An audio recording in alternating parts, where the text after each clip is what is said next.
যে খাতা পুনর্মূল্যায়ন করা যাবে, কিন্তু গতকালকের এক্সপেরিয়েন্স দেখে মনে হচ্ছে যে সকলেই খাতা মূল্যায়ন করতে চায়। মানে আমাকে আবার 20 লক্ষ শিক্ষার্থীর খাতা প্রত্যেকটাই দেখতে হবে। It is quite impossible. অতএব আমরা একটা নীতিমালা তৈরি করব কোন ধরনের খাতাগুলো রি এক্সামিন হতে পারে। আপনি জিপিএ গোল্ডেন প্লাস পাওয়ার পরও আপনি রি এক্সামিন করতে যাচ্ছেন, কারণ mark also added in your future educational step যেগুলি নিচ্ছেন। সর্বোচ্চ আবেদন করেছে 12 লাখের উপর হয়ে গেছে। এটা সর্বকালের রেকর্ড। তাহলে ইউসি আমরা এখন শিক্ষামন্ত্রী জানাচ্ছে যে তোমাদের এসএসসির এত খাতা পূর্ণ মূল্যায়ন করা প্রায় অসম্ভব, আমরা নতুন নীতিমালা করব।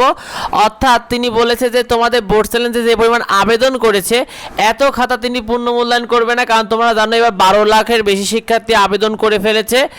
এই এত খাতা তিনি বলেছে পূর্ণ মূল্যায়ন করবে না শিক্ষার্থীরা। এটা অনেক বেশি দুঃখজনক, কারণ তোমরা অনেকেই সেই কথার উপর বেস করে যে খাতাগুলোকে সবার খাতা পূর্ণ মূল্যায়ন করা হবে, এবার রিচেক করা হবে, এটার উপর ভরসা করে কিন্তু শিক্ষার্থীরা বোর্ড চ্যালেঞ্জে আবেদন করেছে।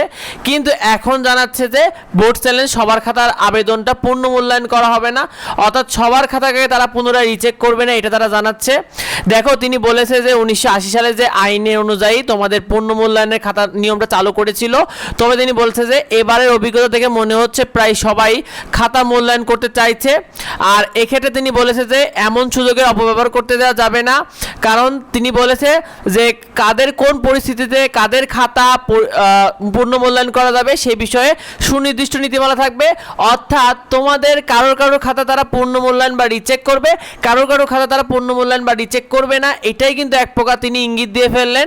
তিনি বলেছেন যে দেখা যাচ্ছে যে কেউ জিপিএ 5 পেয়েছে বা গোল্ডেন এ প্লাস পাওয়ার পরও তারা পূর্ণ মূল্যায়ন আবেদন করেছে।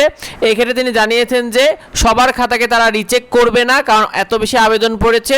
তো তোমরা কি মনে করো যে তোমরা তো অনেক আশা নিয়ে আসলে আবেদন করেছে যে পূর্ণ রিচেক করার কারণে এবার শিক্ষার্থীরা অনেক আশা নিয়ে আবেদন করেছিল, কিন্তু এখন তিনি বলছে যে না, পূর্ণ মূল্যায়ন সবার খাতা করা হবে না।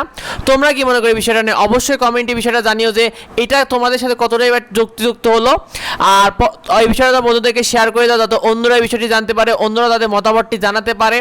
অবশ্যই তোমার মতামতটা কমেন্টে আমাদেরকে জানিয়ে দিও। দেখা হয় পরবর্তী ভিডিওতে। ধন্যবাদ সবাইকে।